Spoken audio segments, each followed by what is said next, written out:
The Happy Trick-or-Treaters.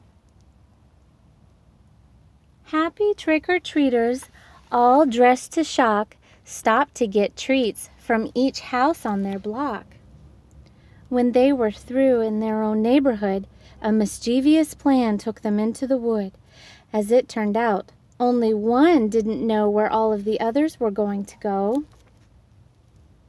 As they trick-or-treated, they came to a tree with a sign that was easy to see.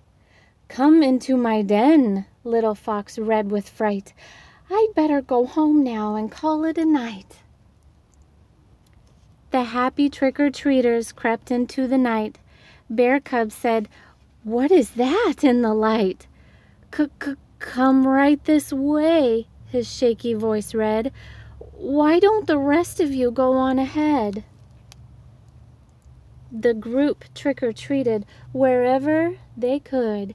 Then they came to a sign that was made out of wood.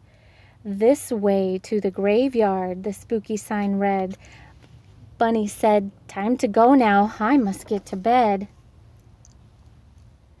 The happy trick-or-treaters slipped through the gate. When they came to a mummy propped on a crate, a sign on his chest said, "Why are you here?" "See you later," squeaked Squirrel, who was shaking in fear. The happy trick-or-treaters walked until they came to a glen known as Hooligan's Hollow by name. "Dead end," read the sign. Said a shivering mouse, "I'd better be getting back to my house." The happy trick-or-treaters came to a stream, and when they looked up, they let out a scream. A gruesome sign said, "I'd stay where you are." Just then Mole declared, "I've gone much too far." The happy trick-or-treaters splashed through the stream and woke up an owl from a terrible dream. "Who's there?" Owl screeched. "It's late. Go away." "Okay," said the chipmunk. "I'm on my way." The happy trick-or-treaters arrived at a hill. "Beware," said the sign, and they stood very still. "My legs are tired," said a sleepy raccoon. My mom will be worried. I must get home soon." The happy trick-or-treaters reached the top and looked down. Now it was Otter who started to frown.